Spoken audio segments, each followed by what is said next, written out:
because I got a lot to do. Very busy. Got a lot to do. I'm doing a project here. I'm doing a project over there, and finding out some information about the surface we ordered. So it's a lot going on. First things first, my name is Kenneth Burke. My company is Black Series Edition LLC, and we're basically looking at this. Somebody sent me this link on the PlayStation Pro system that launched. It's coming out, or it already launched already. I don't keep track of consoles anyway, I really don't bother with it.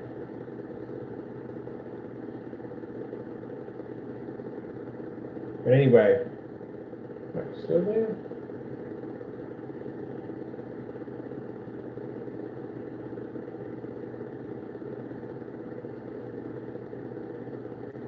Oh, it was on my eyelash the whole time, didn't even know it.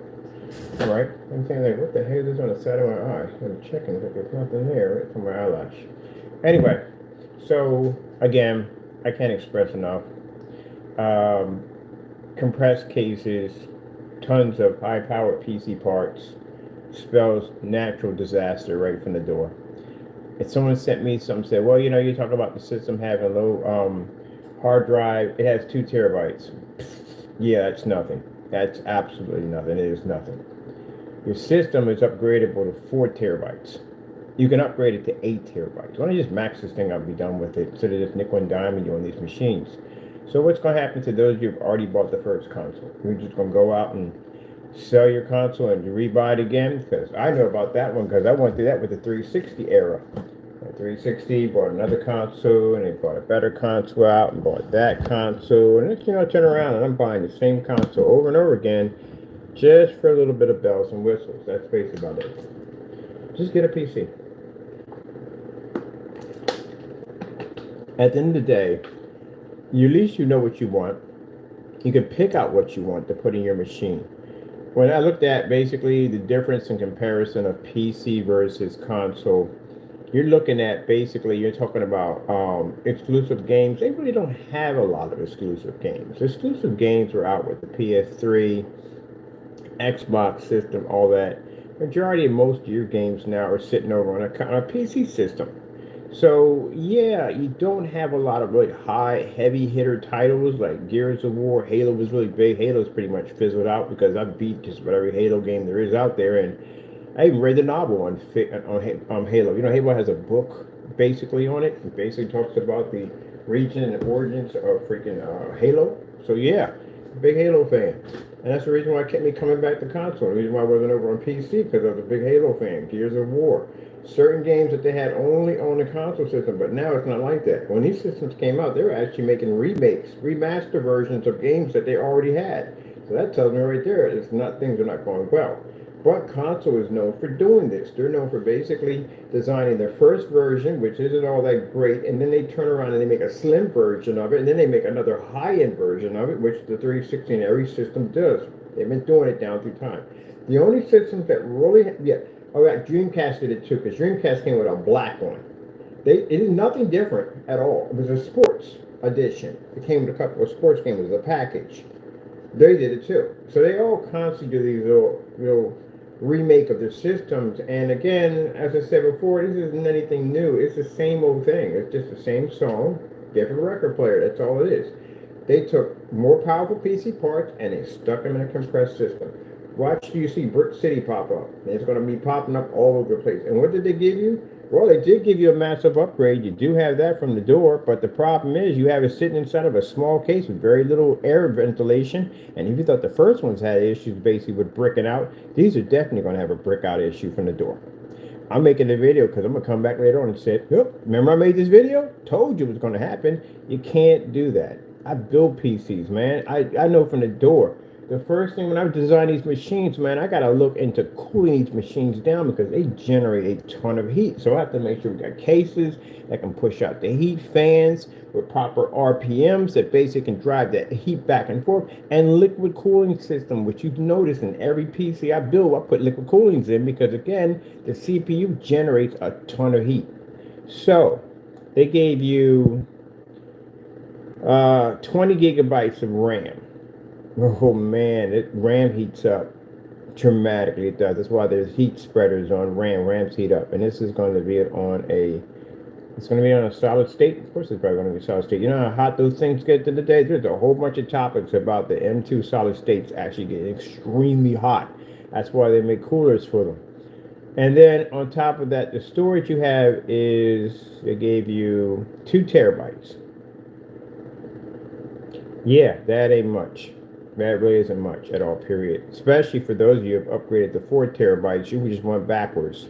So if you have a PS5 system that has 4 terabytes that you just spent $350 for, or $300, whatever you paid for it, and then you're going to turn around and buy this system because it does have a lot more than this system over here, but it has a 2 terabyte hard drive space in it, which you have a 3 terabyte. You can swap it out. I don't know. We'll see when these people take this thing apart and put it back together and see if you can swap out the parts. You should be able to. There shouldn't really be a problem with the hard drives.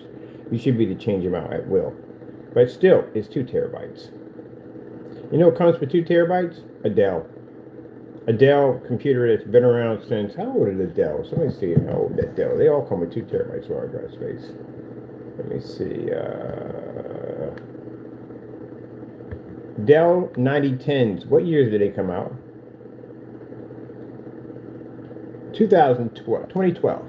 So the Dell 9010s come with 2 terabytes of hard drive space, and they came out in 2012.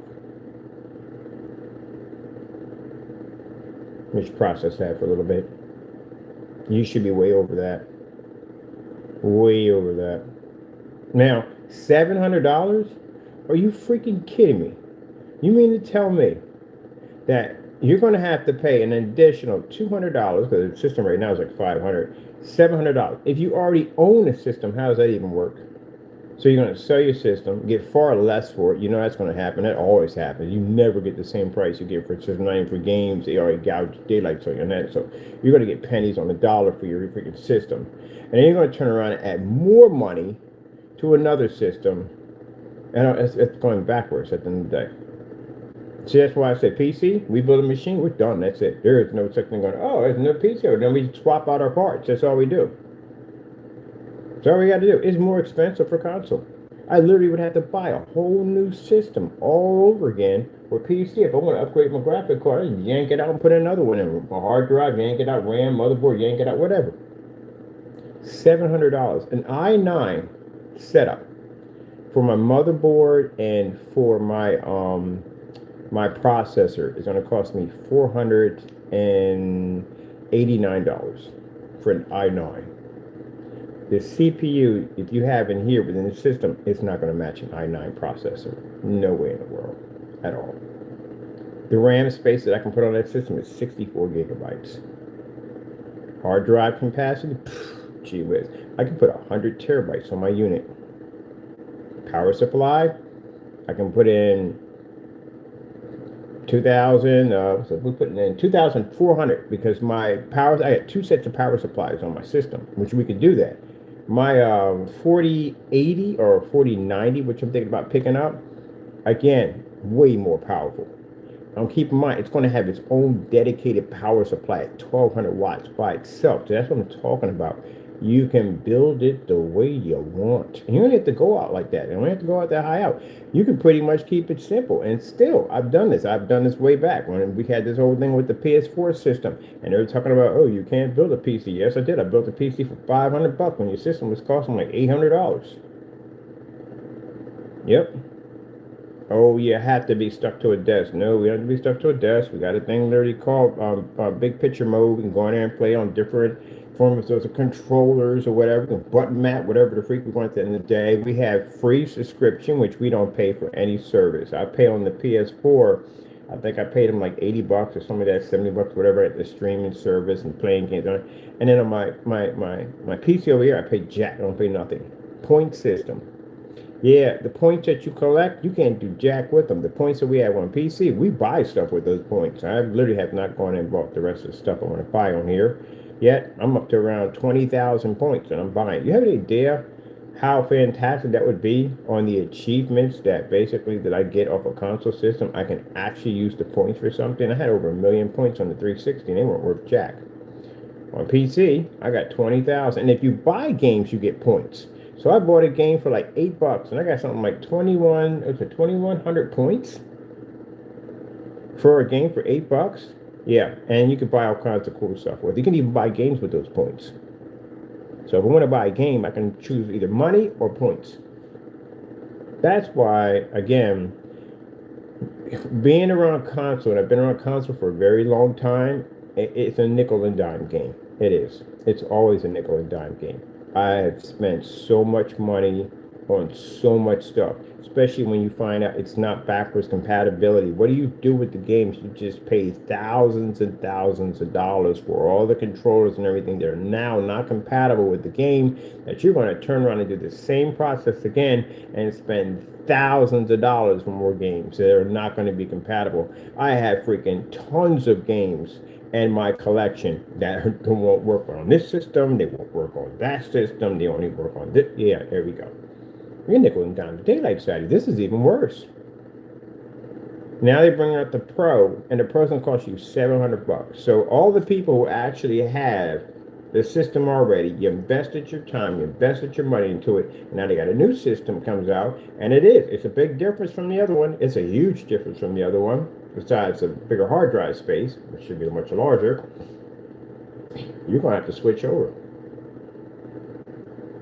Or some people just stay right there where they're at. But they're not going to want to stay because they want the more advanced system. But you thought you bought the more advanced system because they told you bought the more advanced system, but you don't have it anymore. Because that's not the most advanced system. The Pro is now the advanced system. See, I went through that with the 360. I bought every last single one of them. I bought the core system, the arcade, had the Resident Evil, had the Halo version. They had the new Elite system that came out. It was all black. Purchased that one too. I had a 120 gig hard drive on it and bought it.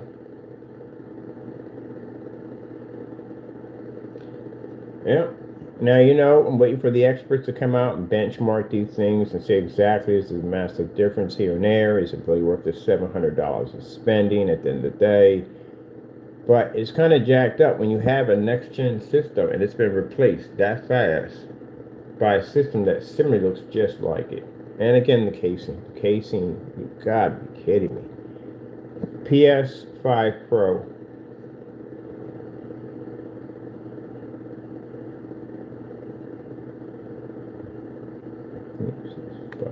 Pro. Looking for this case.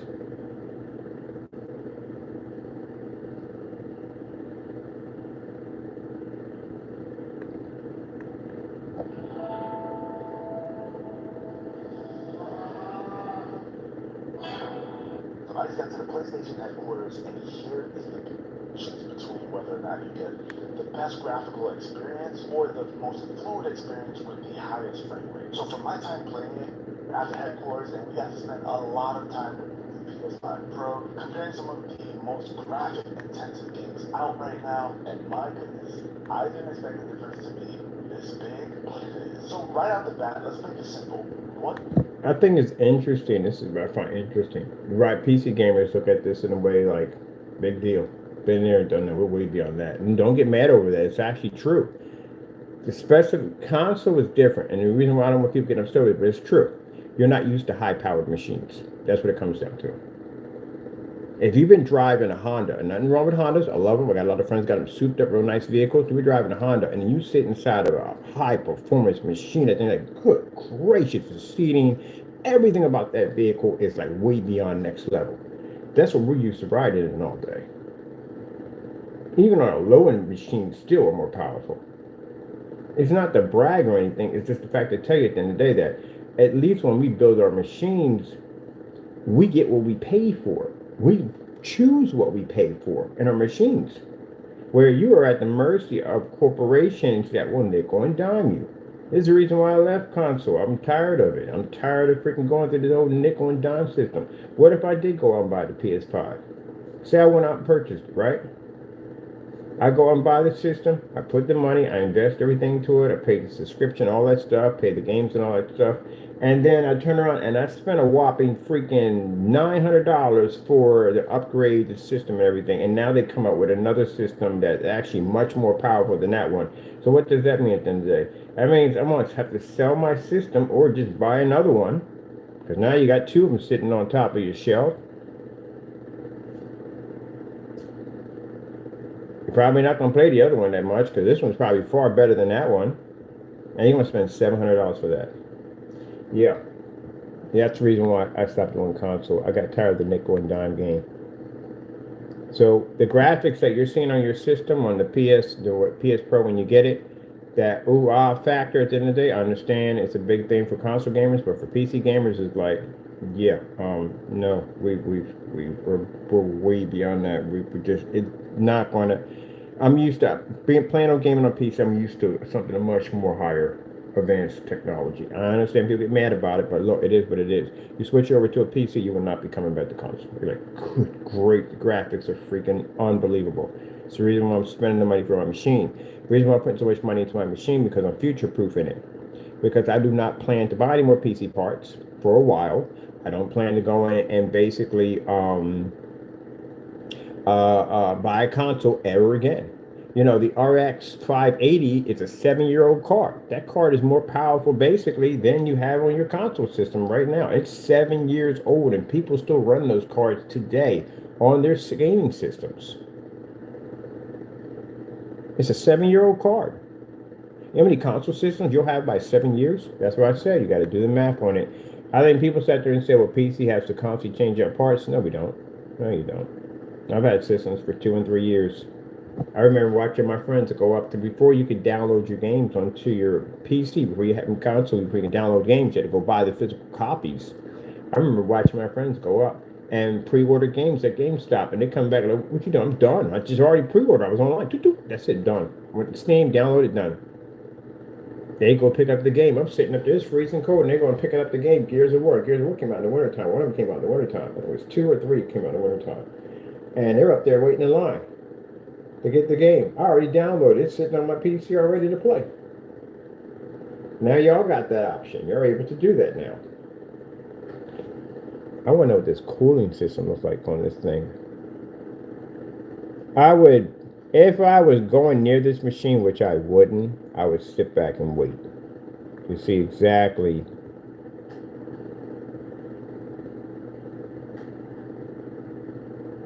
Oh, I've seen this thing already. Yeah, this is the one they gave like an old kind of original kind of PlayStation look. Oh, they stuck it in a small case.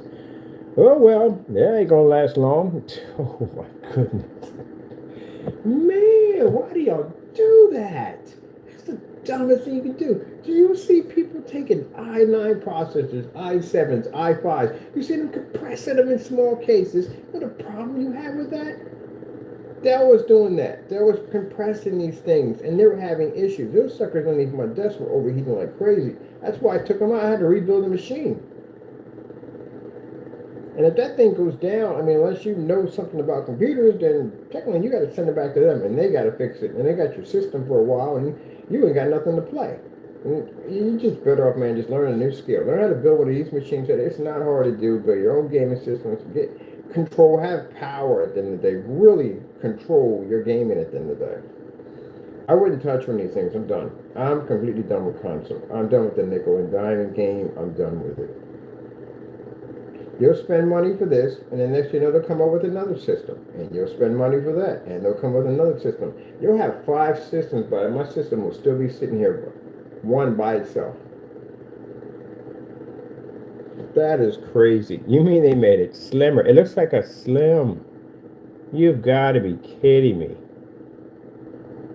Oh, let the bricking commence. I want to know, did anybody do a tear down on this thing yet? I want to see what this cooling system inside looks like. Told you, they should have put a liquid cooling system. It's not hard to liquid cool these things. Cooling system for the PS5 Pro.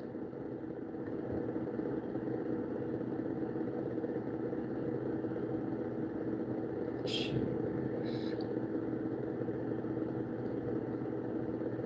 It's guess in that case, it's probably using the same fan system. You put a more high-powered CPU in it, and you basically turn around and you put the same freaking fan system on it. Now, people sit back and say, oh, you're hating on the system. I'm not hating on the system. I bought console systems. I was buying console systems for some of you fanboys even existed. I was buying console systems. See my date back that clicks back to my date of 1968 for my timeline of my gaming. I was gaming in the 70s. So, yeah. And those systems, I got systems right now in my collection that will outlast your console system right now. I got Atari 2600. It still runs. Never had to replace it, ever. But you got to remember, you're putting PC parts in these machines. PCs require a ton of cooling. It's a requirement. They keep doing this. I told you, I just already had this conversation. If they keep doing this and it's taller, gee whiz, they made it thinner and they made it taller. Jeez, where's the cooling system? We got to tear down on this thing because I want to see this thing. Someone rip the thing open. I want to see what's going on. Amazon. How much does Amazon charge for this thing? They're charging just a cooling system. All right, let's see if we can find somebody who can show the inside. Inside of a PS5 Pro.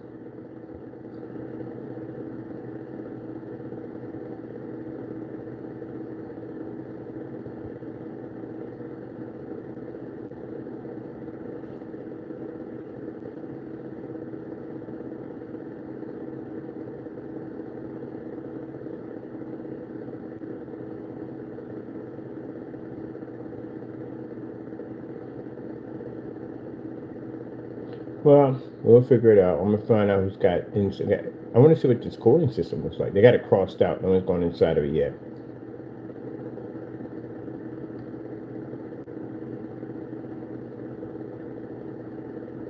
From what the looks of it, there's no real cooling system. There's no massive fan sitting on top of these. Fans not going to do any good at all. You know what a fan does to a system? It just pushes heat back and forth. That's all fans do. You can have 20 fans all over your PC.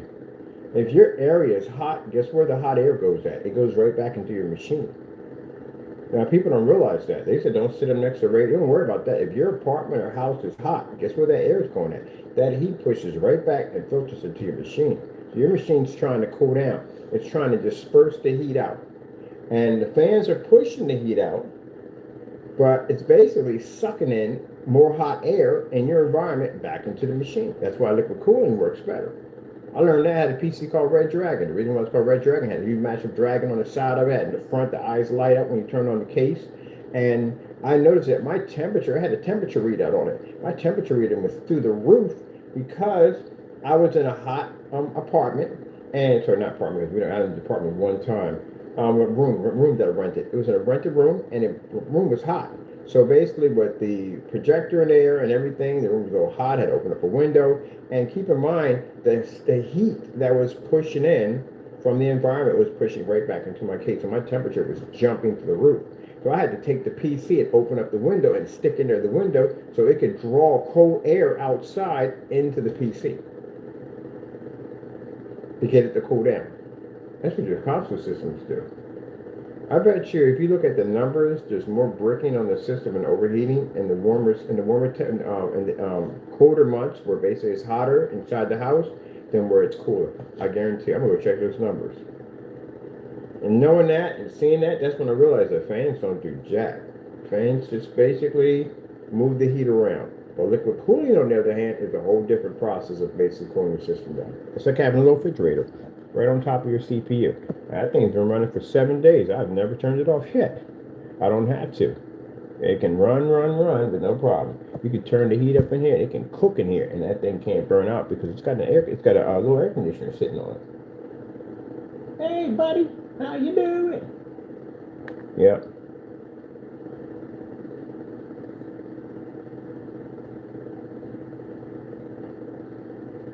And then the $700 price tag, that's $700. Don't forget the tax. Tax is gonna be a little bit more. It's only like maybe about $770, might be a little more than that. Now, I like how they did it at the end of the day. They made it so that the only way you can order this is you have to have an account, which again is still ain't gonna stop scalpers at the end of the day, because scalpers can make accounts too. They can make multiple accounts. I've seen people on the Xbox system with multiple accounts. I had 3 or 4 accounts, and they were legit too. They can make multiple accounts. You have to have accounts. You have to sign in. So they figure that signing in. How many people got multiple PlayStation accounts on their gaming systems? A lot of people have it. You got a household full of people. At the end of the day, you're gonna have a bunch of people on your account.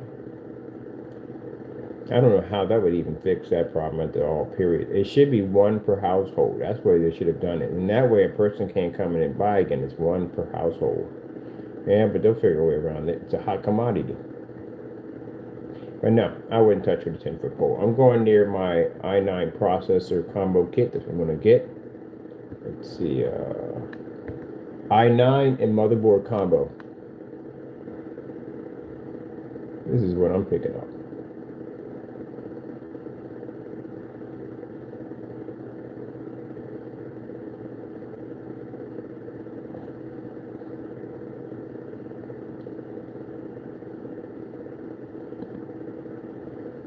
This is the price of my brainchild when I start working on it.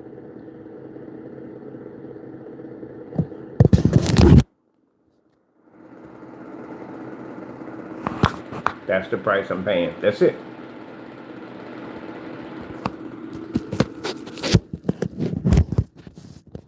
That's it. If I don't add in all the special modifications to it, like I like to do with all the different designs and stuff, I can keep that thing under $800. Yep, easy. Under $800, no problem whatsoever. Because our hard drive is actually much cheaper. It's much, much cheaper. And on top of it, like I said, get out of here. Come on, man. All this, none of that. We don't need that. Bye-bye. Nope, didn't ask for all this.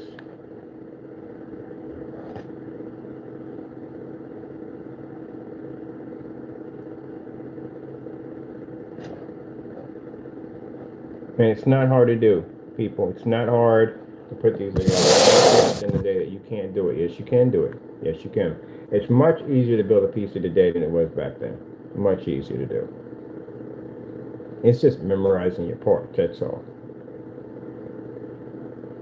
But it's much easier to do. You get the peace of mind at the end of the day that you know how to build your own console systems, or not consoles anymore, PC gaming systems, and you're not subjected to basically a corporation. Oh man, look at that. That board got some insane stuff. I can't wait this. I'm getting this thing right away. I'm gonna start working on my unit right away. Man. And you know what I'm going to use basically for my projection screen? That metal technology. That's what I'm using. You see what that thing looks like? Imagine that thing on an i9 processor. I might even introduce it to a 4K projector, because of course there's no point in spending money for a gee whiz that a 4080 or 4070 video card, and then an i9 processor. I might as well have it on a 4K and hit it with that metal technology we make. Oh my goodness, yes. That thing is going to be beast.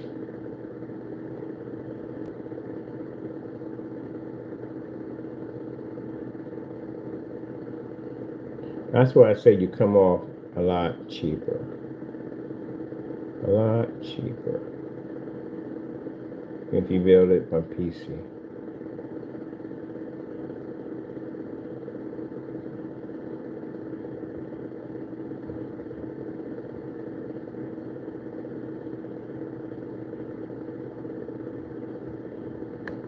What's my motherboard? What's the motherboard socket for this thing? The motherboard. Let me see.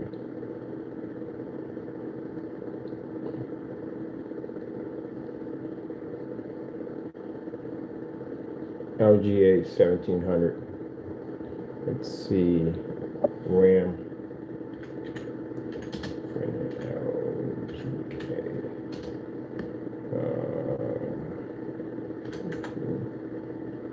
Did I get that right? 700. That's 32 gigs at $100 with the light, with the heat spreaders and the RGB lights on it. RGB lights on it already.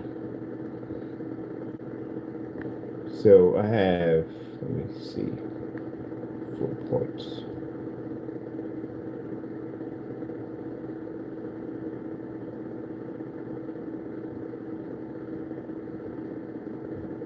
Let me see. I need 32 gigs, one stick. 32 gigabytes.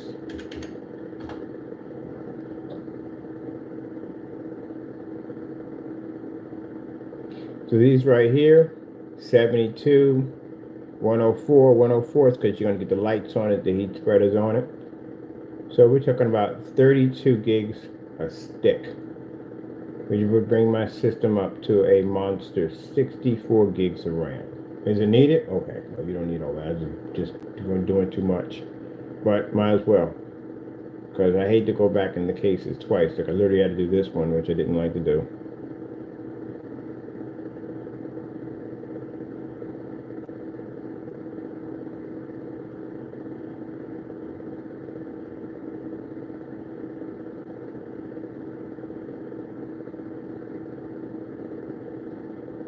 Now, say if I want to keep it at 32, I'm still maxed out because average is 16. So I can keep it at 32 and still be higher than the PS5 because the PS5 is 20, or I can max that at 64. At 32, it's only $109, and this is with the advanced RAM memory right here with the heat spreaders and all that other cool stuff on it. Or basically just skip that and just liquid cool it, which I'm probably going to do. I think the most expensive commodity is probably going to be the graphic card, and it's going to be the power supplies are around 120 bucks a piece because we need two of those. And the liquid cooling systems are much cheaper because I want the 420s in there. The 420s are 140 millimeter units. So I want two of them. I need two of them because I'm going to liquid cool my graphic card. I decided to go that way. A liquid cool, my graphic card has its own dedicated power supply, it has its own dedicated liquid cooling system to keep it nice and cold, and then I can basically put one for the CPU and RAM. That's it. Hard drive, I'm not going to need it. Well, I might do a hard drive. I might daisy chain it. If I daisy chain it, I can do dedicated for the graphic card itself and for a power supply dedicated. And then I can basically do for the i9, I can daisy chain it, put a different liquid cooling system for that one, and do RAM, hard drive, and CPU. That's what I'm talking about, options. That's what I love about PC, the option of being able to build it any way you want.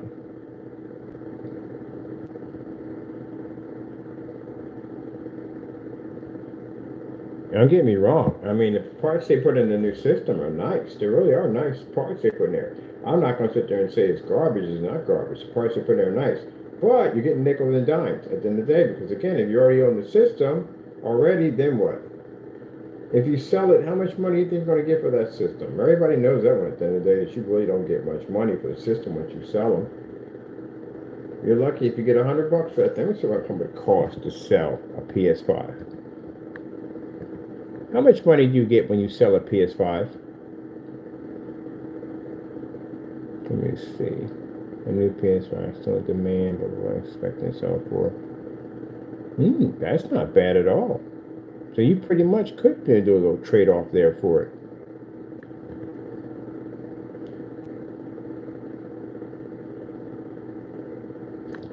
Where would you go to do this?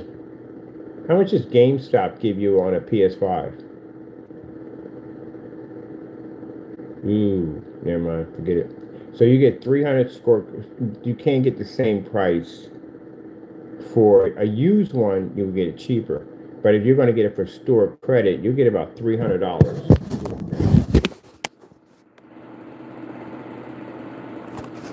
You're still going to have to come up with around $400, including the tax, for the new system. And you know the jacked part about this is, some of y'all will do it because I did it already. I did it myself. I went out and bought the Soul Mother system, my core system, and went out and got the Elite system, which is a black one. The new one that came out was supposed to be much better than the rest of them. I bought that system, but you have to understand that next time you're going to turn around and bring another system out, and you'll buy that one, and you'll sell that one, and again, and you'll be buying multiple systems. Some people went out and bought the original PS5, and they sold it and got the Slim.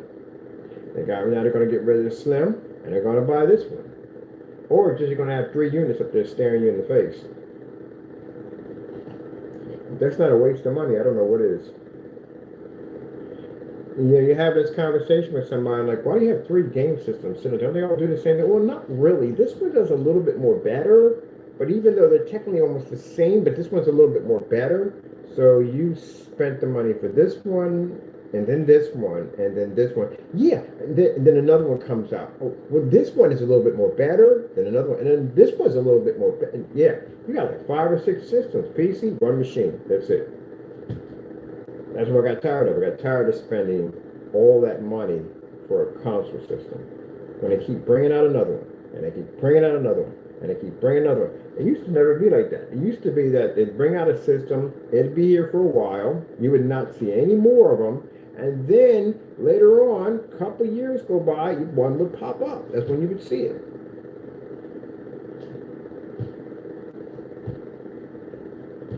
That's what they would do. They would have bundles. Now you can see bundles pop up from time to time. Well, not with the Odyssey, not with the TurboGrafx 16, not with the Neo Geos or the CDI or the 3DOs. You would see attachments pop up. The Genesis, all them, NES, same console system. You just see attachments pop up. Like you can get the light gun for Duck Hunt. You can go out and get the track and field, that little robot guy, which I never understood how that thing even worked. With the Genesis, you could get the CD-ROM system attached to it. You could go get the 32X. With the TurboGrafx 16, you can get the CD adapter that connects on the back with Box Adventure. You can get that. They would just attach on that you would have. They would build on the system, not replace the entire system and have you pay more money. They would build on the system that they already put money on. Dreamcast had what? Dreamcast had bundles. Dreamcast, same system, literally same system. They had a black one, they had a clear one, they had greens, they had blues, they had reds, and they came bundled with the game. So when you bought the system or whatever bundle you want to come with it. They even had a sport bundle package that came with, it was all black. It had a sport logo on the top of it, and it came with a bunch of sports games for people that are into sports. So you have bundles. You had a bundle for people like to do fighting games. There were bundles. The same system, nothing different. They just had black controllers or blue controllers or red controllers. Or sometimes they had see-through units that you could buy. So those were just bundles or limited editions. N64 had them. They had a limited edition Pokemon. They had a bunch of them. They were just same console system, just limited editions. That's all. But now these new systems are there, they cost you a ton of money because you turn around, you just bought this system. You just bought the PS5. Now the PS5 comes out with a Slim. Now they go buy the Slim. And now they got the PS5 Pro. Next thing you're going to have the PS5 PRO 1, PS5 Pro 2, the PS5 Pro 3. Xbox does the same thing too. Because like I said, I was thinking I'm just picking on the PS5. I'm not. I was an Xbox fanboy, big time. And I bought so many console systems. I had the first Xbox that came out, which was that big, giant, huge, massive machine that weighed as much as a microwave and had a controller that looked like a loaf of bread. Because that's what it felt like when you played on it. You're actually pressing buttons on a loaf of bread. It was a huge freaking controller. So I had it when it first came out, with Halo, when Halo first dropped. All right, I still have my Halo game for my system. But anyway, as I said before, that system was around for a long time before they launched the next one, which I think was the Xbox 360. Yeah, and that's when that fiasco started. They had the slim version of the Xbox 360. They had the Halo, they had the Gears of War, they had the, what was it, Residential Evil, which was all red box. At the end of the day, everybody bought they're all red.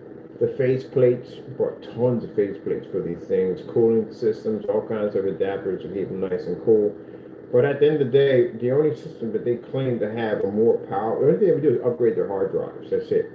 So if you bought this particular system, like the Halo system had like a 500 something gig hard drive on it. That was it. Your hard drive would just get bigger, but it'd be the same system. The only system that they claimed was better was actually the black one, because it's supposed to have some kind of frost chip on it to keep it from overheating and some other nonsense, better thermal paste and stuff like that. That's what they claim, but it still burnt out. It lasted a little longer than the rest of them, but it did burn out. So, no. And then they started to, they always do Any system, well, not the systems now, they do a regular system, they do a slim. Every time. It's always a slim after when it comes up. And the slim is actually more powerful than the original system, which is weird because it's in a smaller case, which has a higher rate of burning out. But now, how they're doing it now, it's even worse now.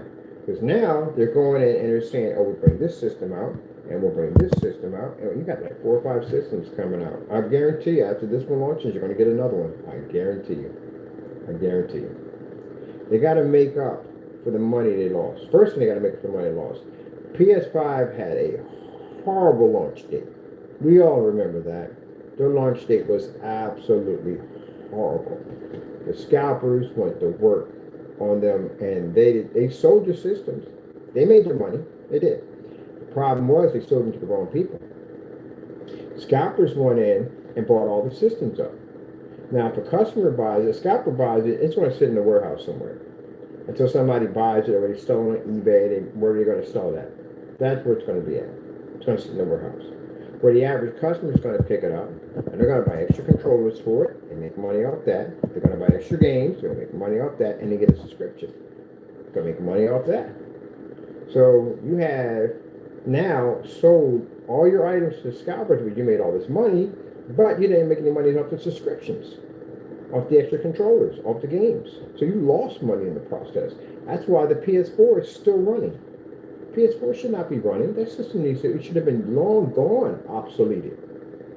It's a 10-year-old unit. It's still here. It's still being supported. Because there are more gamers on the PS4 than there is on the PS5. Yep. Yeah. Well, why else is it not? Why is it still there? Why is it still being supported? Why are games still being made for that thing? I can show you. I can go to my menu. I can see the same games, which is PS5, and also available on PS4. So if that's the case, then that means that their main bread and butter is coming off the PS4, and they're hoping that the PS5 will fix this mess. That's why they changed the way you can order the system now, to keep the scalpers away, because they suffered from that mistake. The problem you have now is you're launching a system to fix the problem when people have already went out and invested in your product already, just to turn around to rebuy again. Nobody likes to buy anything twice. Nobody. Nobody at all likes to buy anything twice. Especially when you already paid for it. Especially when you put the time and the investment into it. And you know GameStop and other places are going to nickel and dime the daylights out of you for trying to trade your system in or sell it in, because you got to sell it, maybe get some store credit for it. They're going to go over your system, see how old it is, how much use, how much wear and tear it has. Or remember, you have to clean that power supply too. Don't forget about that little gem at the end of the day, because keep in mind, they still have the same technology flaw as the other one, because I'm looking at it, I'm trying to figure out, like, when they open this thing up, if the power supply is not, we can get access, we can get access to it, you're going to have to go into that thing one way or another to clean that power supply, because that thing's going to overheat. Yeah. Look, man, let me explain something to you people. I know y'all get mad over this, but it's the truth. Every Xbox 360 I've ever been inside of, and I've been in all of them, when I've got them, I've bought these machines before, they all had the same cooling system. Every single one of them.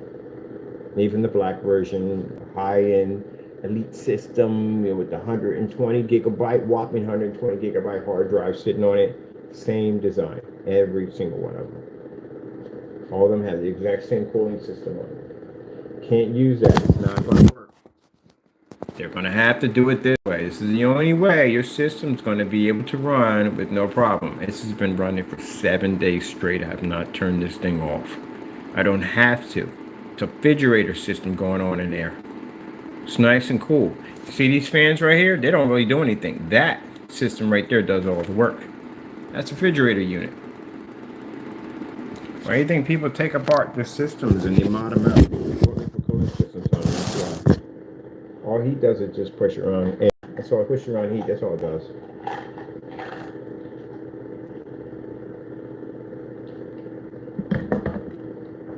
I'm gonna see a tear down. What's inside this baby? Tell me. I want to see it. Tear down. What's inside the PS5 Pro? Oh, I'm gonna blame that. tear down what's inside the PS5 Pro. Anybody go inside this thing yet? They're going to give you too much. They're going to give you this. It's a PS5. I haven't been in yet. Well, I'll be watching this. I'm going to see who tore it down. If it's available. Is it available? It has to be available. Some people sell them. I'm sure it's available.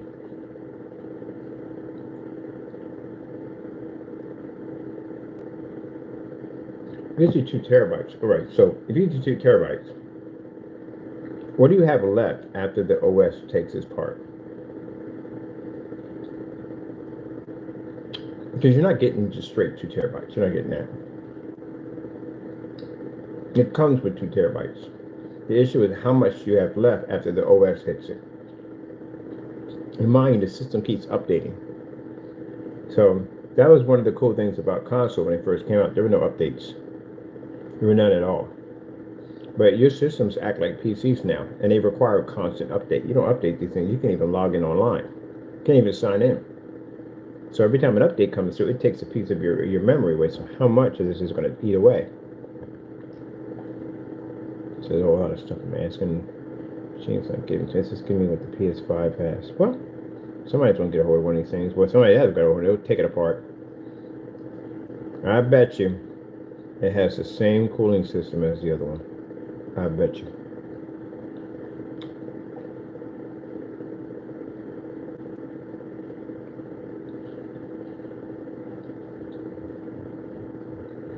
Then I got people saying, "Well, I don't care. I'm gonna buy it anyway." Yeah, that's what you're gonna do. You're definitely gonna do that because you're a console player. I've done it too. I've went out and bought system over and over again, burn out, buy it again, burn out, buy it again, burn out, buy it again, burn out, buy it again. After a while, you get tired of the abuse. You'll wake up, you'll buy a PC. And that's what you do.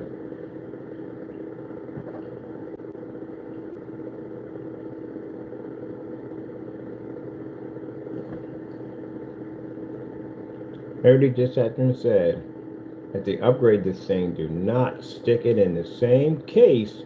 No, they stick it in a slim case. We make it slightly taller. We stick it in the same case. Oh, come on, really? Let the bricking commence. Bricka, bricka, bricka. Enough bricks to build a house on this one. Literally should have gave you a wider case, much wider case. They should have gave you much wider case, and they should have gave you a better cooling system. At least put a couple of fans in there. At least gave you at least 140 fan in the front and 140 fan in the back. Intake, outtake, just pushing air in and out, in and out, in and out. They should at least give you that. But you're going to have bigger duct flows in there too. On top of that, for air to travel in that environment too, because the air got to go somewhere.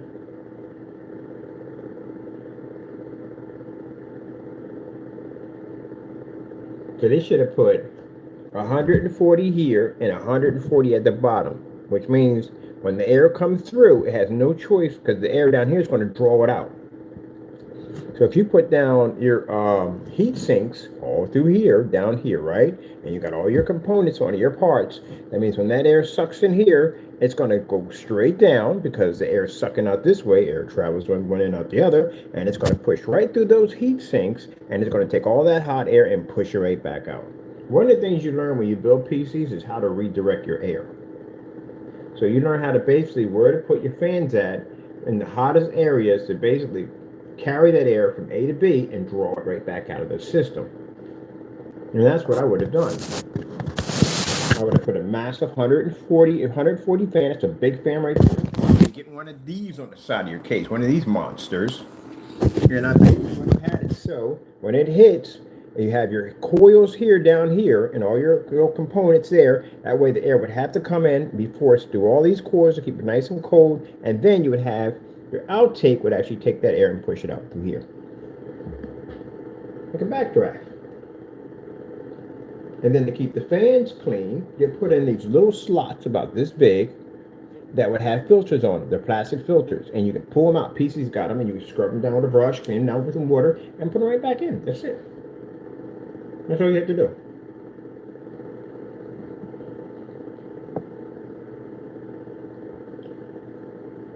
Simple modifications. Simple modifications.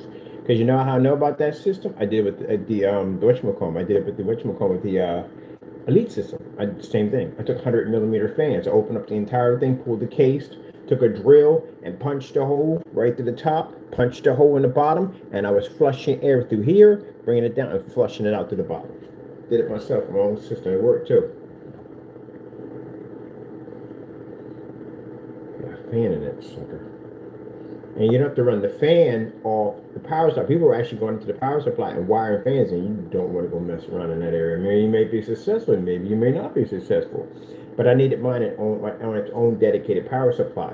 So because I'm using a Molex system here, I'm able to run PC fans without using basically the power supply required off a PC. This will run anything you want off a Molex free. You can just have a little switch in the back and turn it on and off, and you can run your fans. So I ran all my fans basically through the system independently. Not only that, I can get a little adapter about that big and plug it in. I can speed up the fans. Oh yeah. I think I'm gonna modify my sister's boyfriend. He was asking me if I can modify his system. Oh, we can modify his system. I'm gonna liquid cool his system. You got a PS5, I'm gonna liquid cool it. Take it out of that case. This sucker's already overheating already. They don't play it much. It's been overheating. It's afraid to brick it. It's afraid it's on a brick. I was explaining to him why the problem he's having was, if I could fix it for him. So yeah, take it out, put it in the case, put in one of those nice little micro cases, and because I'm a bigger board at the end of the day, I do a modification. I had to throw liquid cooling on it, the whole 9 yards. He paid the money for the 8 terabytes. Yeah, he paid the money for 8 terabytes. He paid the $1,000 for it.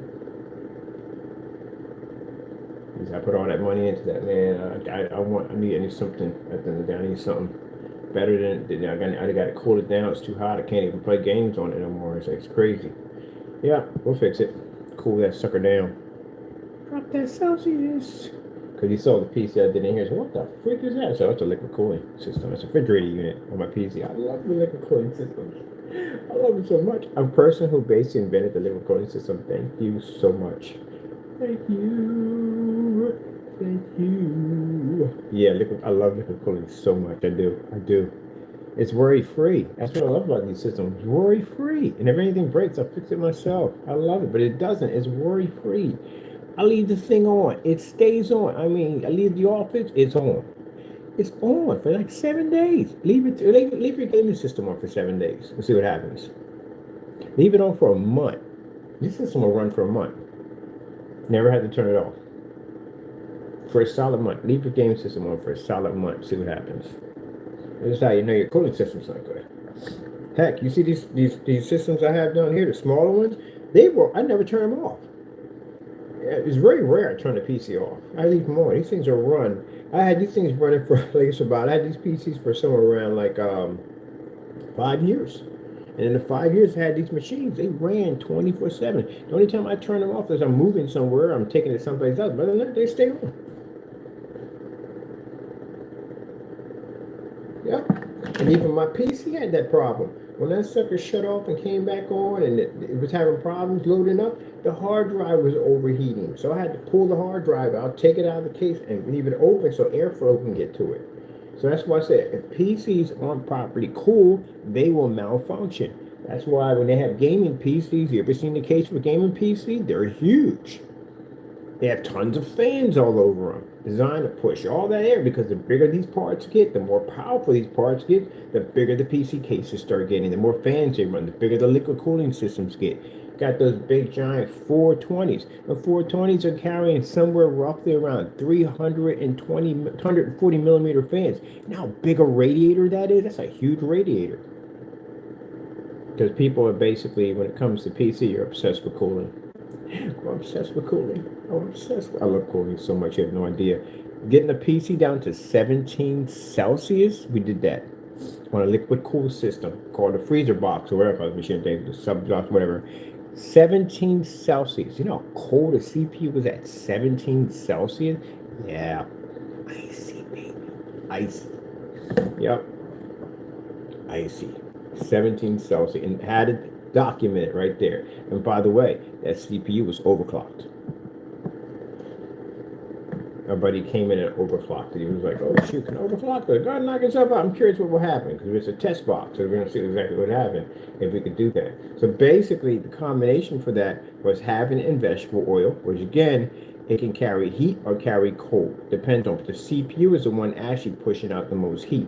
And that's what we did. We liquid cooled it. But if you look at the way the radiator system was set up, there were two fans on the radiator system. There was an intake and outtake on the radiator, and then there was speed controllers to ramp up the RPMs. So yeah, we basically overjacked the freaking radiator system, causing that system to actually pump out 10 times more cooling liquid, and that allowed that system to be able to cool down to a 17 Celsius on its case. That's what I'm talking about. I love cooling. I love cooling. I do.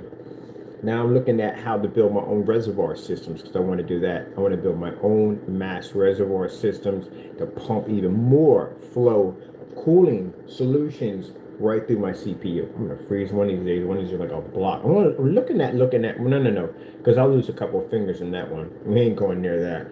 What's that stuff called? Liquid nitrogen. Kind of asking for that one at the end of the day. I don't even want to go there. Yeah. But I wonder if anyone ever did that. Is there a PC that runs off liquid nitrogen? Liquid nitrogen, cool PCs. Liquid nitrogen is the common method for cooling PCs and overclocking. Yeah, but we're talking about what kind of liquid nitrogen are we talking about? Because, man,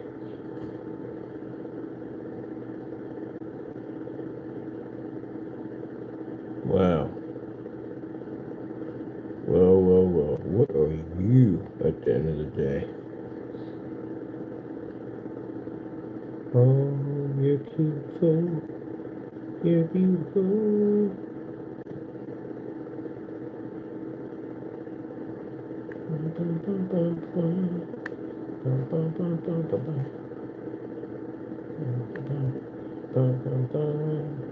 And for those, am I working today? Yeah, I've screen over there, and it's over here.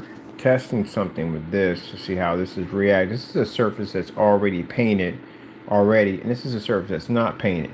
This one right here is coated with that metal technology, and they're both coated with both metal technology. But see how they would react. One already pre-painted, one just with the solid metal raw element. So doing a little test right there on that. Let me see.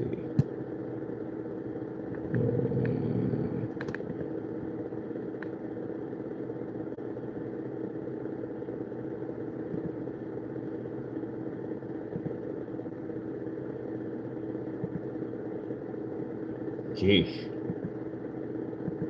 That is freaking impressive.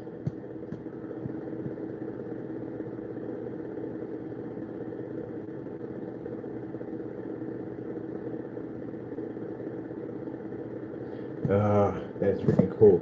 This is oh, they do some crazy stuff on this page. Yeah, they specialize in cooling. Okay, reservoir tubing. Ooh, I forgot about this place. You can get all your stuff in. You want to do a custom built liquid cooling system? This is where you go. This is where you go. Oh, they got the flow meters. Did we get the flow meters? Yeah, the flow meters right there. The flow meters. Oh man. So basically this allows you to have a control and monitor your flow on your liquids or cooling liquids that are going through your tubes. Remember I told you about this system? Yeah, they make these things are cool right there, man. So basically they give you your building a one built, one is already pre-built I have over here. This basically allows the monitor cooling volume, low profile, flow meter. Make sure that your liquids are flowing nice and I kind of said what's the word for it? I can't think of the word for it. It just basically monitors a nice flow for your liquids to go from A to B, or your cooling system to go from A to B. So with this form of these ones you have to build, these are ones you have to build from the ground up. You're literally building this.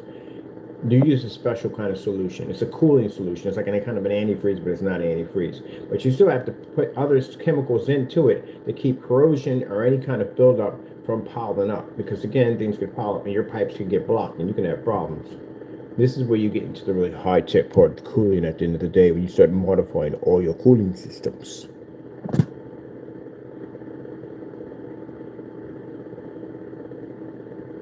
Now, for those of you thinking this is overwhelming, it's not overwhelming. It really isn't. You can learn this. This is easy. You can learn it. Get off the console system and try it. You can keep your console system, get a PC, get it over, experiment with it. You'd be surprised what you'll learn. And then when you realize that you can go in and out of a machine and you can design it and build it the way you want at the end of the day, it's a different world. That's like mechanics. The difference between mechanic people who build cars and people at the end of the day who buy them. Their cars are much different than yours because again, they can go in and change whatever they want. Oh, you know what? Like this part, take that up, put that up, fix it, da da da. They can strip the whole entire vehicle and put the whole thing back together again.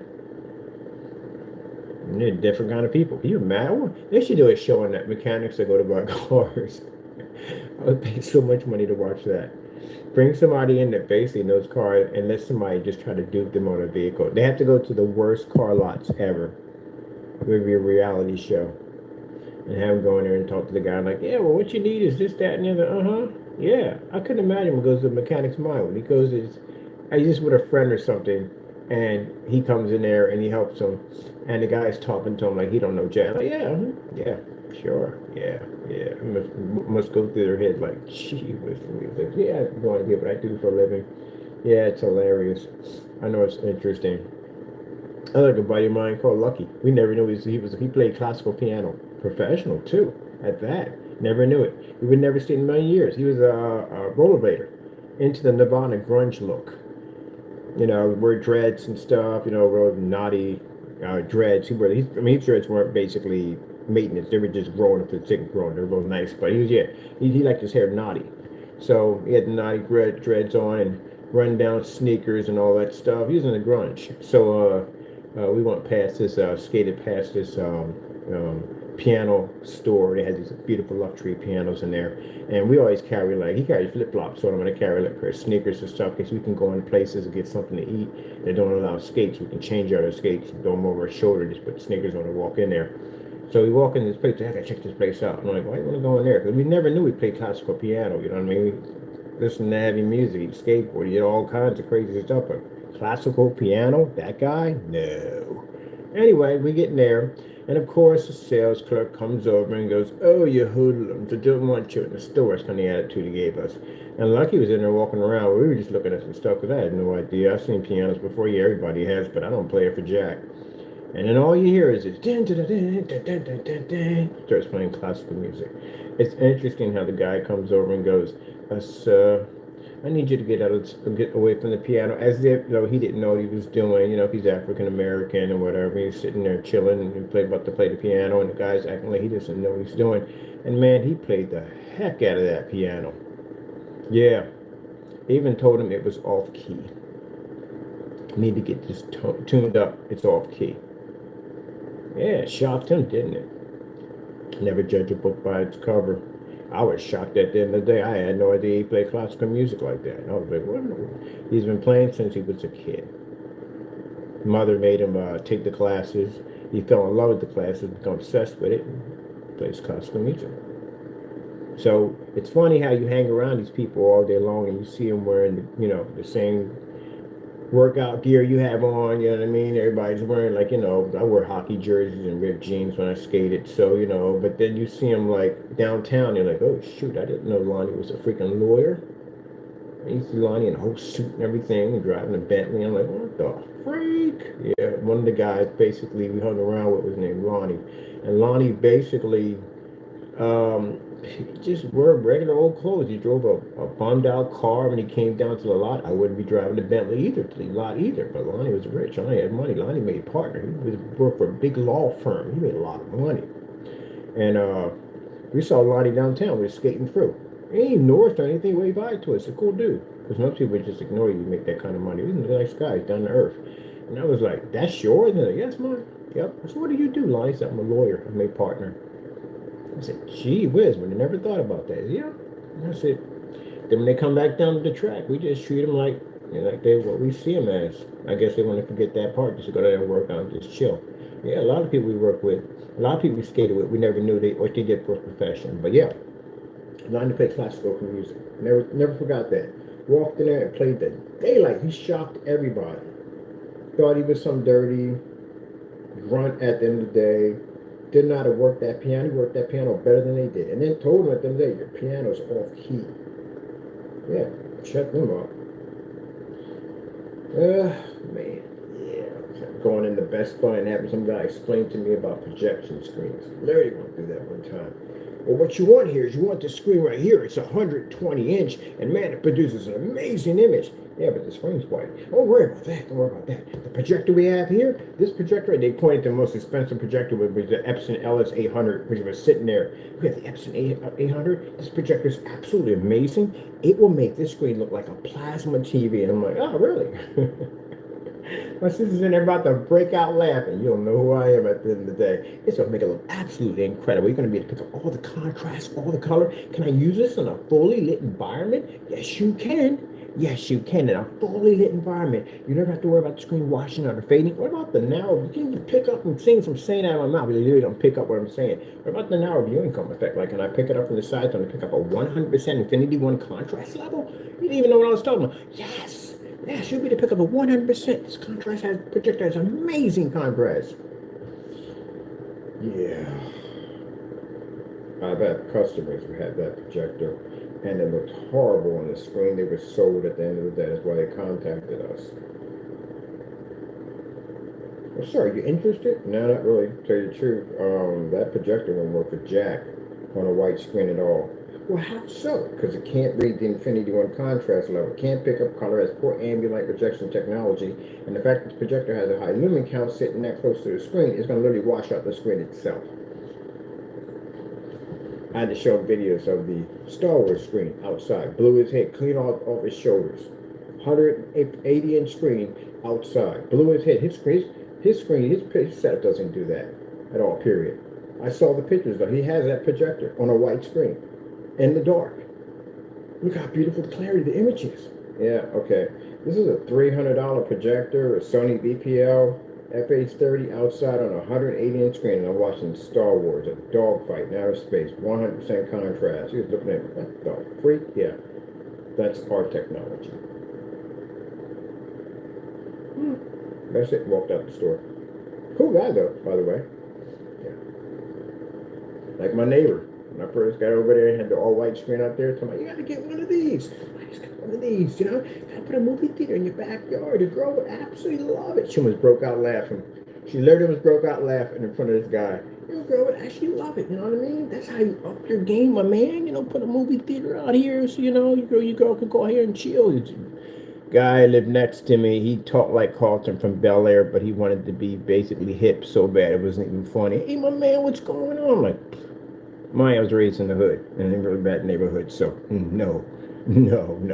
But anyway, he tried. But anyway, he would go out there, yeah, man, you know, you got to set it up, man, you know.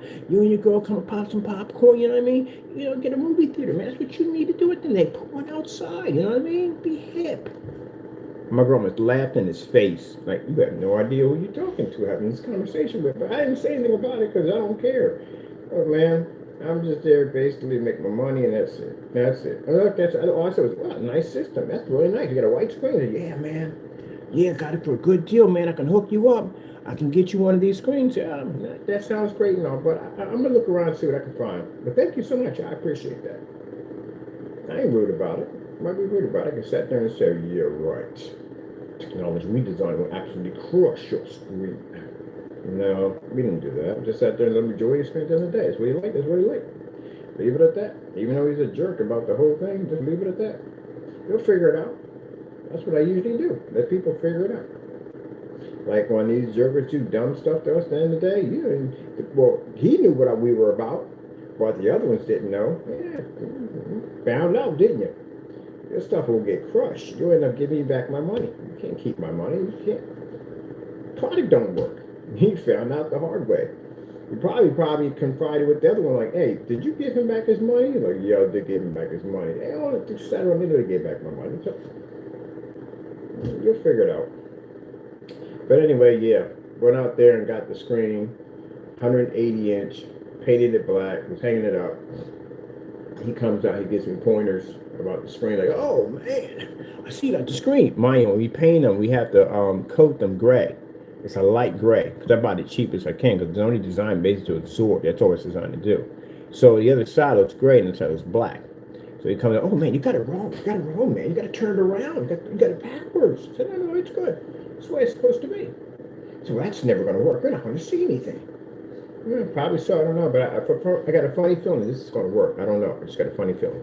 Set the projector up. Boom! That's Star Wars. We're doing the gaming off of it. That was it. That was it. It's like having a TV outside. He just sat out there and go, wow, that is insane. I said, yeah, oh, by the way, I forgot. I'm sorry. I didn't properly introduce myself. My name is Kenneth Bird, and my company is Black Series Edition, LLC. We invent this technology. This is our black coding technology right here. Yeah, there you go. So now, the person you were trying to convince to buy a projection screen is a person who invents technology to make those screens actually look far more advanced. And I know for the haters out there that don't believe that, look, we got an entire grid on the Crystal Ridge site. It literally has a challenge sitting on top of it, which has not been met yet. This is an outdoor challenge for customers who don't know this. These are all challenges. We give the people every day. This is the grid. We call it the biggest outdoor grid. Don't run. Lane says, get your butt back in here. You always leave when we show this thing. You're always scared to leave. Get back in here. Get over here. These are demonstrations, blah, blah, blah, blah, customers outside. Boom. Look at that. Look at that. Look how many pictures we got. And there's over 1,000 pictures in here of demonstrations outside on 1,000 lumens. Inside, there we go. That's the grid. It's about to grow pretty soon. I got more demonstrations I'll be dropping in there. So the grid is actually one of the biggest outdoor demonstration screens you will see anywhere on YouTube or off YouTube. It's a challenge. Every single one of these videos have to be completed. If you're going to make statements that your product is weatherproof, you have to prove it. You have to have this many videos to prove that you're weatherproof. You have to show them every calibration you could think of. Look, there is the Optimus 5500 ultra short though. We get that all the time from people can use an ultra short though projector outside your technology. Yeah, we got it right there. There is the customized built stand that I designed for an outdoor projection screen, motorized. Right there. At the bottom, we've done so many inflatable screens that are snow, 150-inch screens over here. Screens. I'm going to show you some cool things how to do a fixed screen screen outside. The other people tell you something, they may get it wrong, they may mess up your expensive fixed screen screen because do 150 inches. Oh, this is a beautiful too. This was an edgeless elite screen outside. Do custom work with that one. Oh, let's load some more in there. Demonstrations why white and gray screens do not work outside. This one was done on 1,000 lumens right there. Yeah, let's keep going. 100 lumen challenge. Still waiting for this one to be done. It's 5 years. No one's challenged this one. Projector outside, daytime, 1100 lumens. Got to pick up at 180-degree viewing angle. Demonstration outside again. Demonstration at 250 inches. Has not been met yet. Still waiting on that one. Levitating screen. It makes the screens like they're floating outside. It's pretty cool to watch it. And your screen's actually floating. 180-inch screen. 120-inch screen, edgeless, outside. Still waiting for that one to be done. Click, click, click, click, click, click. There we go. Paint down demonstration outside, which means literally you have to paint your screen in outside. That was a challenge. It's done by an 8. That shows you how far back challenges go. That screen outside, daytime, in the rain. Let me see. This was a grommet screen showing you how to build a custom stand, how to put it 100 Supreme 850-inch, 250-inch, 180-inch Star Wars screen. That's what I showed that guy over best away. Blown away. 180-inch screen, 120-inch screen, fixed screen screen, elite screen customization, Supreme 9 outside. I think that was 150 inches. Let's load some more. Inflatable projection screen outside looks just like TV. Demonstration outside showing 150-inch customization. The block of ice. This one right here is a nightmare. This is where you'll have to take your screen and soak it in a bucket and freeze it into a block of ice. Got to beat it with the hammer, everything. Go through all kinds of crap. And basically display the screen while it's soaking wet. What makes the screen hard while it's soaking wet? I'll tell you what happens. When screens are soaking wet, they become darker and they can become unwatchable. You'll still have to maintain your color, white levels, and contrast while the screen is soaking wet. And you'll be doing that in a fully lit environment, which means if your contrast or your paint can't see a contrast level to begin with, you will fail this test because you have to be in a fully lit environment. Yeah, that's a good. So that was skip it. 150-inch screen outside, 100-inch screen outside. Another screen demonstration done. I saw you and him walking in the rain. See this, gentlemen? I want you to look at this. Just speaking to the naysayers right now.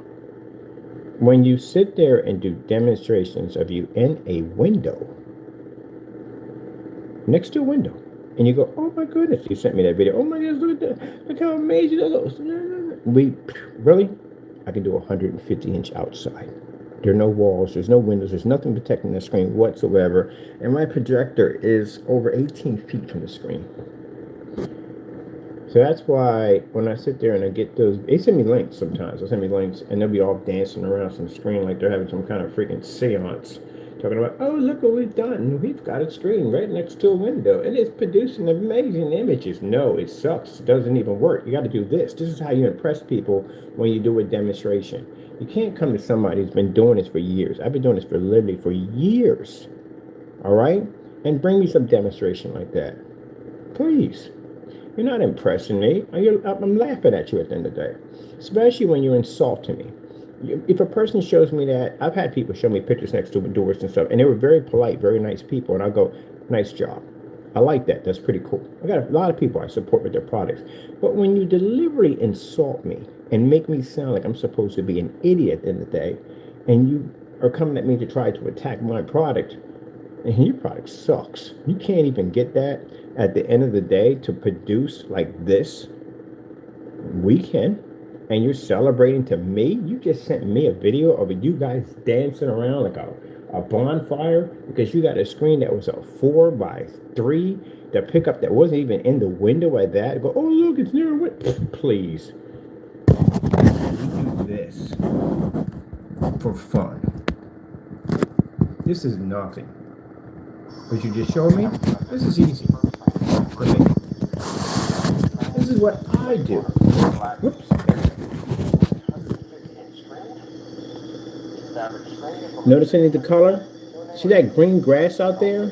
That grass matches my screen.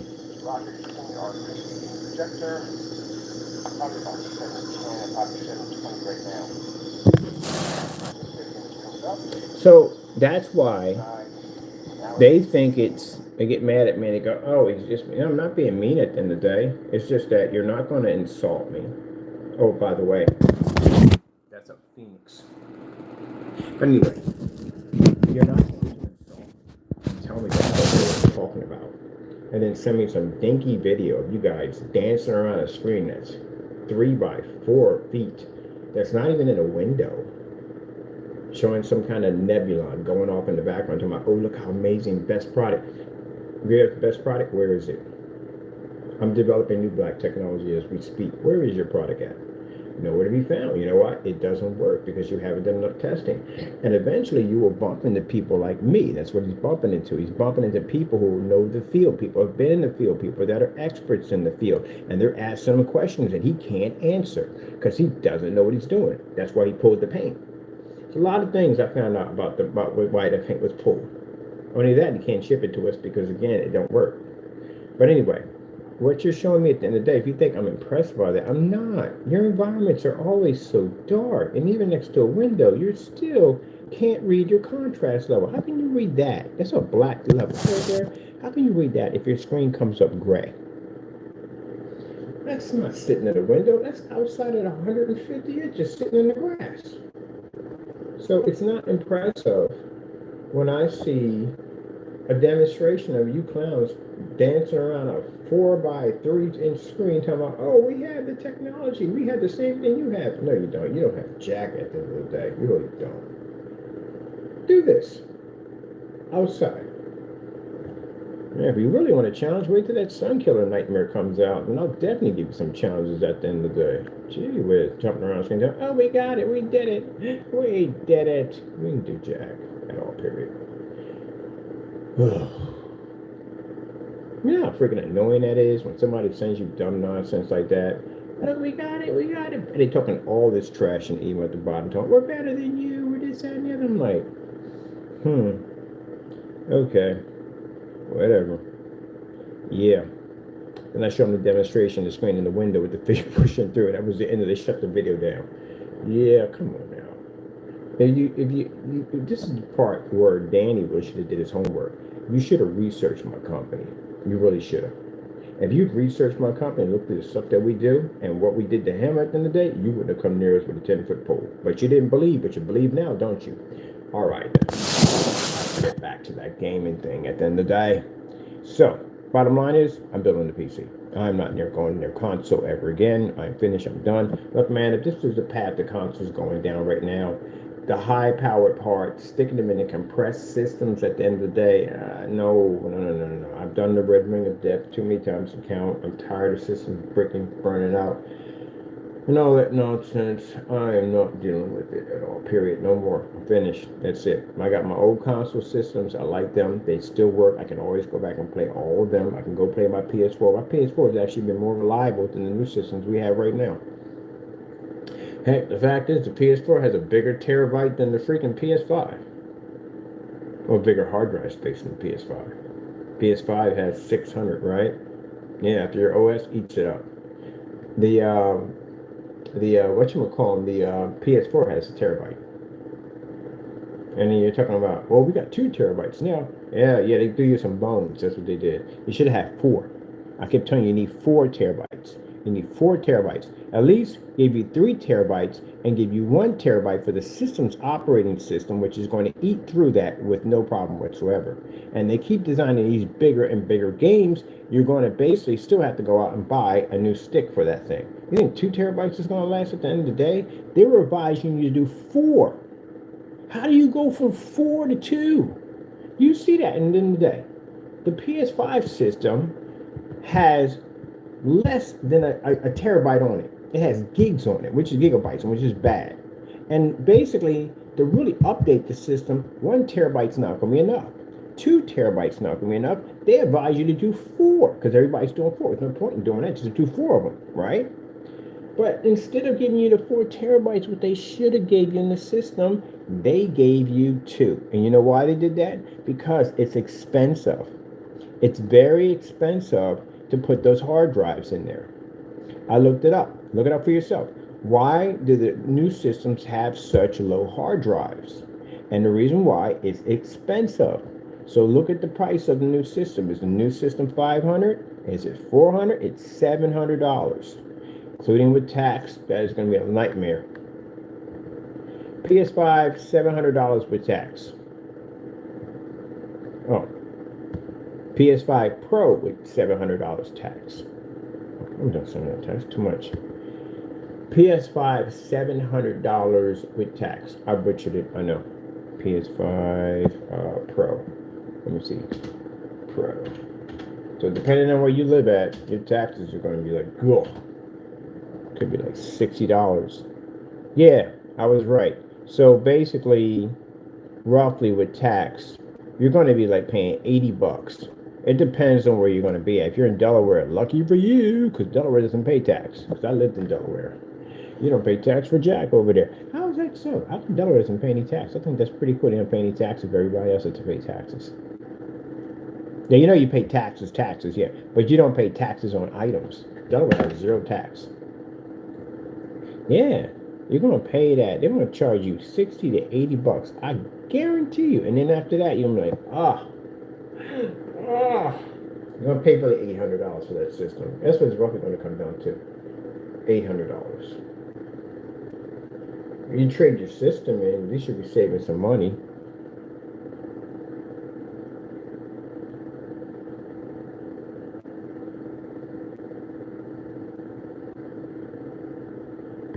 How much does the PS5 Pro cost? According to Games Radar, The standard PS5 Pro, meanwhile, will be released on November 7th and will cost $699.99, £699.99, or €799.99. 799. Oh, heck no. This thing better not cost $800. Oh, come on. Are you kidding me? They're gonna rip you guys that bad? Gee whiz. They're gonna rip you guys that bad. If they charge you that kind of money, that's insane. $700 is still bad. But $800? Wow, man. No, no, no. No way in the world. No way in the world. There's no way in the world. You gotta be kidding me. No. Oh, heck no. No, no, no, no, no, no, no. That's crazy. I'm gonna explain this. I told y'all from the door. PC parts are expensive, all right? And the thing about it is that these higher these parts go that you keep putting in your console system, the more expensive these things are gonna get. It's gonna be roughly a time that thing's gonna cost $1,500. You're looking at it's not close, it's not far from it. We're costing to $1,000, $1,200. You buy a PC for that price. Gee whiz Louise, that's freaking bonkers, man. That's hold on for a minute. Let me say something for a minute.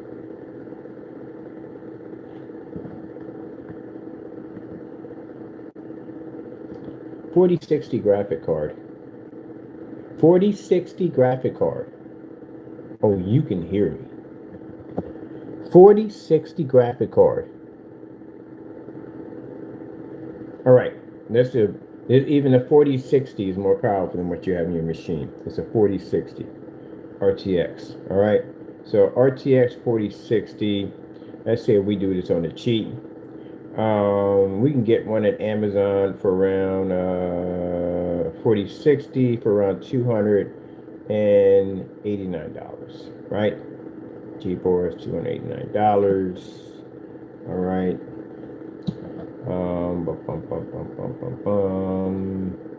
And then let me see. Motherboard and CPU combo i9.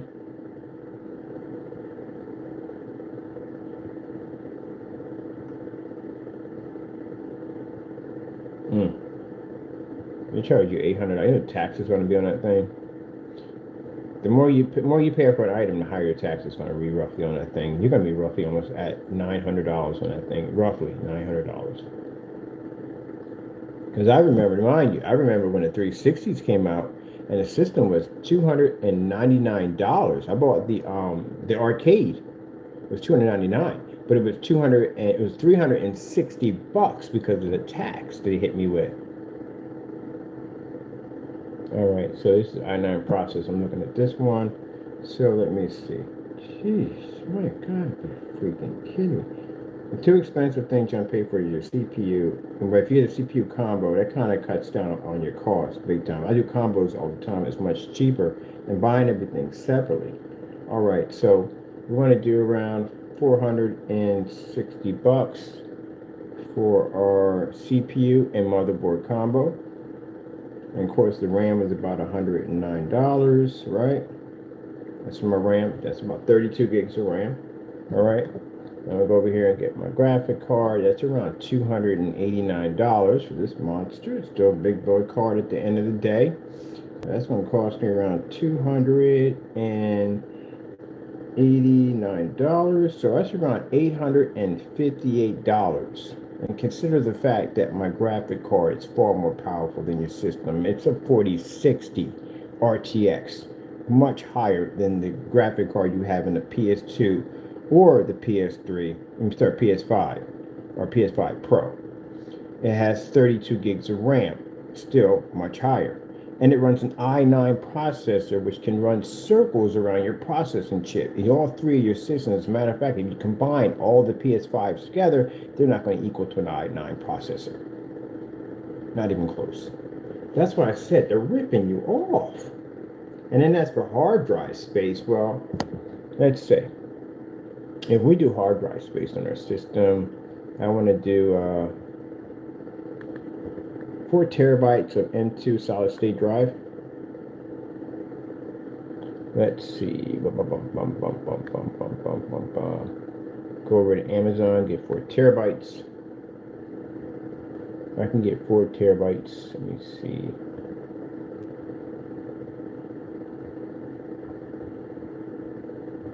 I'm going to do this on the cheap because we have options.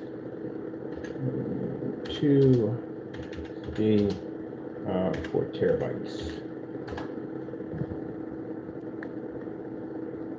Amazon always shows you the most expensive. Like, right here. This one right here. We got 219. Not bad. 219. 219 seems to be the cheapest. Oh, we got one here. What's this right here? This is 2 terabytes. I don't know what that would be in the same boat you guys would be in. Trying to be out of the boat. That's $200 right there. So that's still not bad.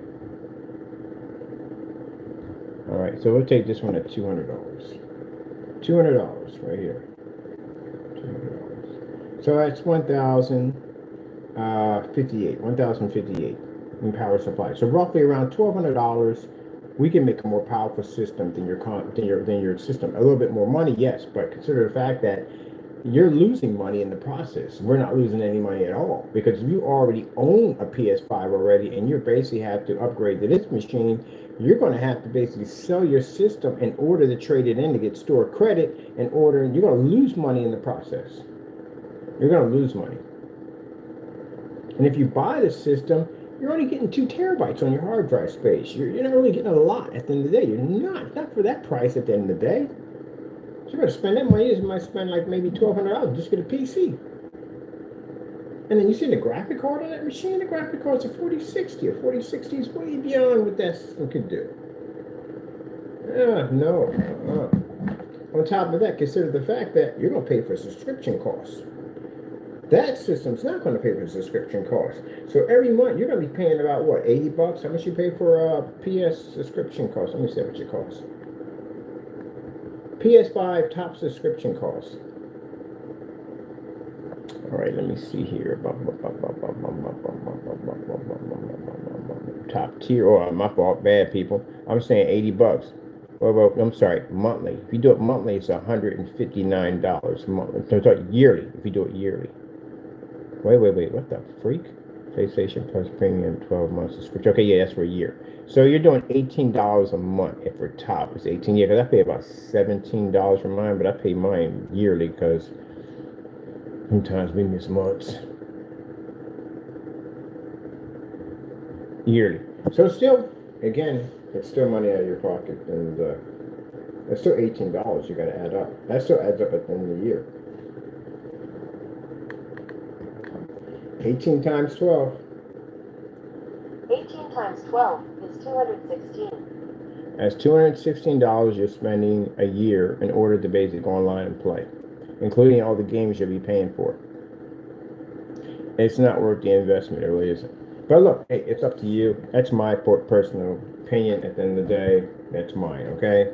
Everybody has a right to their own opinion. I don't shadow anyone's opinions. I'm on the forum sites all the time, have these conversations with the people. If you want to go buy the system, knock yourself out, have a ball. Same thing when I went and bought the 360. It burnt out multiple times. People kept asking me, why do I keep coming back and buying? I like the system. I really did. I love the system. I had a huge fan base of friends. I played on it every single day, and that's why I kept buying them regardless. That's what makes you a hardcore gamer at the end of the day. Even though your system may fail on you over and over again, just keep going on and just keep buying them over and over again because, again, you like what you play at the end of the day. I'm not discouraging you from buying the system. The system has amazing parts on it. It does have really nice parts on it for a console system. It does. But the problem that scares me about these systems is those compressed cases. That's what scares me. It's not enough airflow in them. And man, it's the burnout box. It's pretty much what's going to become a burnout box. Which isn't a good, it would be an interesting mod for the PS5. They make it look like it's on fire with those flashing lights in the back and all that stuff. It'd be pretty cool mod to it. But you still just bring out that case. The case is too compressed. So November the 7th, this thing's gonna pop open. We'll see it. They do the tear down. I'm curious to see what the cooling system's gonna be on this thing. I'm praying it's not the same cooling system they had on the previous system. This is not gonna go well. And how many things are gonna break?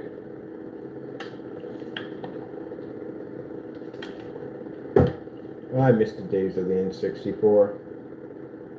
The only thing you had to worry about on N64 is a cartridge not reading from time to time. That's basically about it. But I miss those days.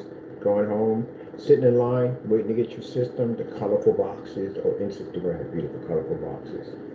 And you get in the car, you're sitting there, and you're reading over the box over and over again about all this stuff and all the things you'll need to play, different worlds you get to explore. It ain't like that anymore. It really isn't. It's more about money than fun.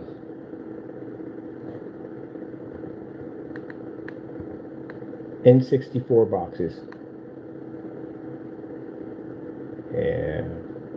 This is one. I gotta go get me an N64. I think I have one in storage, but there's my other storage unit. I need to go buy me. I want another N64.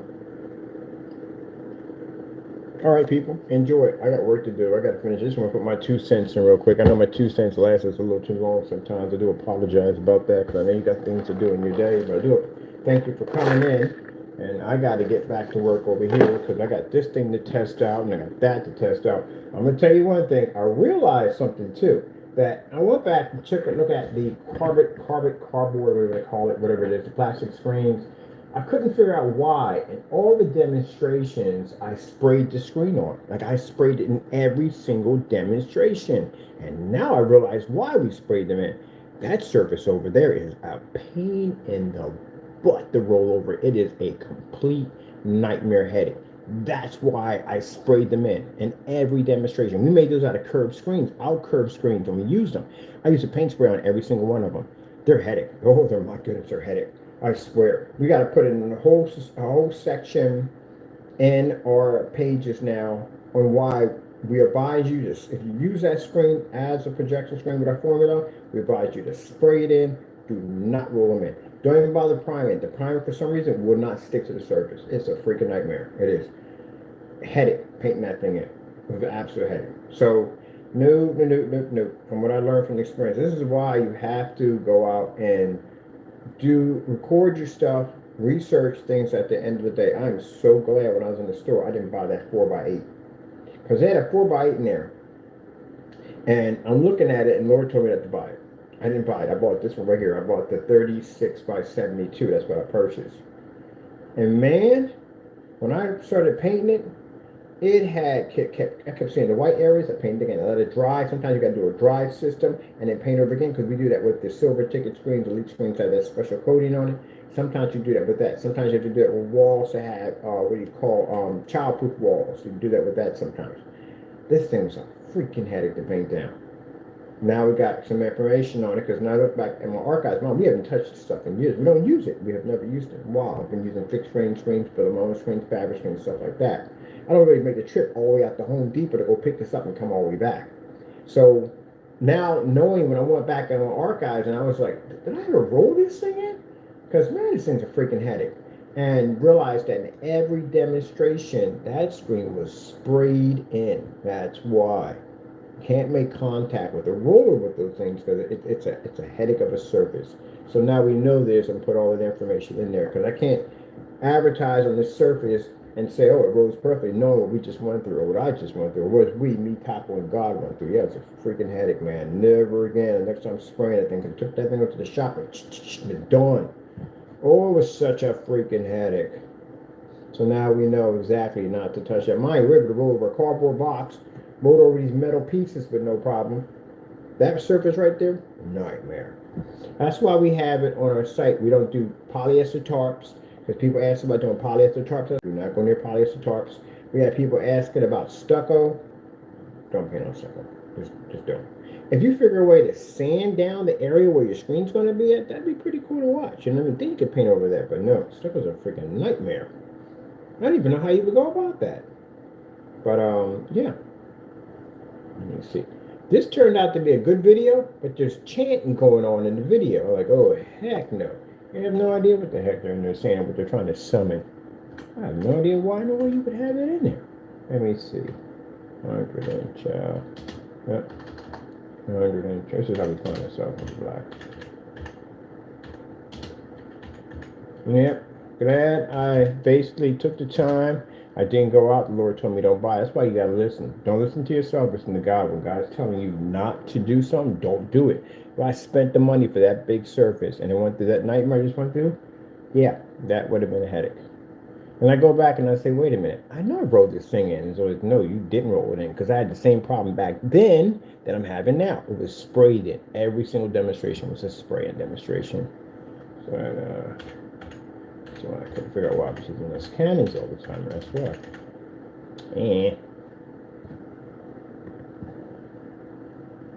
That's why.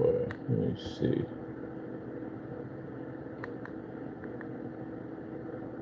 We did it on the curved projection screens. Curved projection screens, black. So the only way.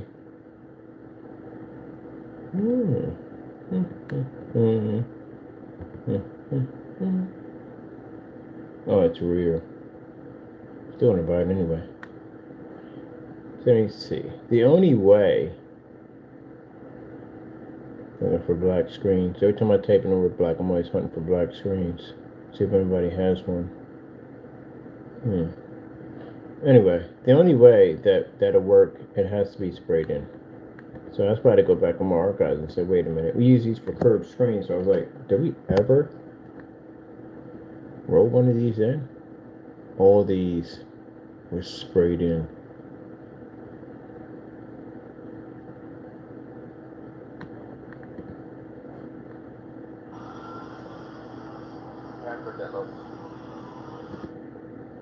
That will be launching on April 21st, 26th. Same surface. But see how the marks around it? Those are sprayed in. Surface is beautiful. It makes fantastic curved screens, but you can't roll them in. Can't. It doesn't go well. You have to spray them in, and that's why I had to go back to my archives. That's why I record everything so I can document everything we do. Oh yeah, this is the wallpaper screen.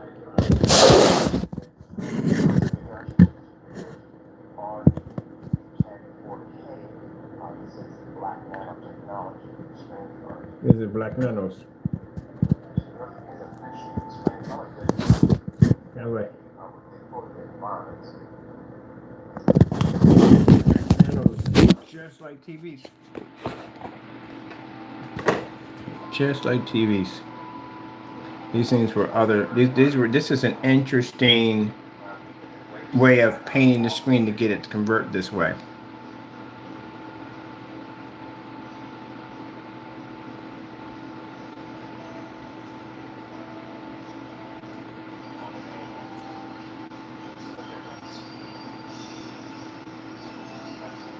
We should bring these things back. These were really nice screens, and they were bendable too. On top of that, they were panel systems.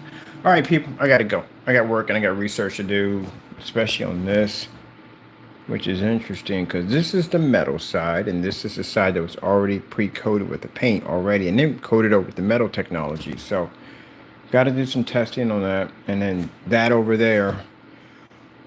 It's gonna probably end up in my storage unit.